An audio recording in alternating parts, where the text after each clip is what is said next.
La vie éternelle, une fois sauvé, toujours sauvé. Il est écrit dans 1 Jean 5 du verset 13 qui dit « Ces choses, je les ai écrites à vous qui croyez au nom du Fils de Dieu, afin que vous puissiez savoir que vous avez la vie éternelle et afin que vous puissiez croire au nom du Fils de Dieu. » Donc dans ce verset-là, vous pouvez être sûr à 100% d'aller au paradis. Parce que tout simplement, c'est un certificat, donc c'est certifié, d'accord? Parce que tout simplement, il est dit « Ces choses, je les ai écrites à vous qui croyez au nom du Fils de Dieu. » Donc non pas à ceux qui croient en leurs bonnes œuvres, non pas à ceux qui croient en eux-mêmes pour être sauvés, donc être son propre sauveur, non pas à ceux qui croient en leurs bonnes actions pour être sauvés, mais à ceux qui croient au nom du Fils de Dieu, donc à ceux qui croient au Fils de Dieu, d'accord? Que donc il est dit, ces choses je les ai écrites à vous qui croyez au nom du Fils de Dieu, afin que vous puissiez savoir que vous avez la vie éternelle. Que donc tout simplement, il est dit afin que vous puissiez savoir que vous avez la vie éternelle. Donc il est dit la vie éternelle, d'accord? Une vie éternelle est une vie qui est sans fin, qui ne s'arrête jamais, d'accord?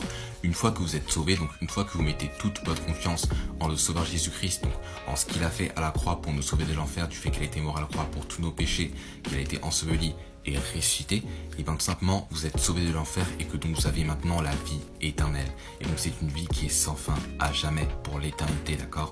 Que donc tout simplement vous ne pouvez jamais perdre le salut. Et donc il est dit, afin que vous puissiez savoir que vous avez la vie éternelle et afin que vous puissiez croire au nom du Fils de Dieu, d'accord?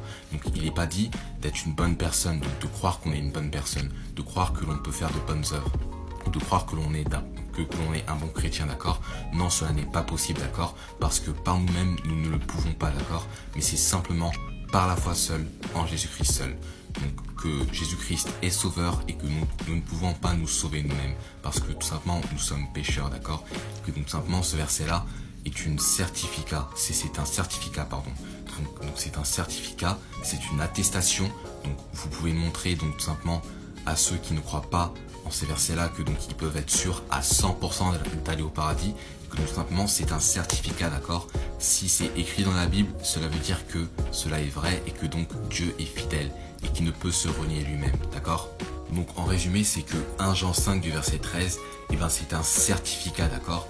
Vous êtes certifié, c'est une attestation que vous avez la vie éternelle si et seulement si vous croyez en le Fils de Dieu pour être sauvé de l'enfer, donc le Sauveur, et non en vous-même.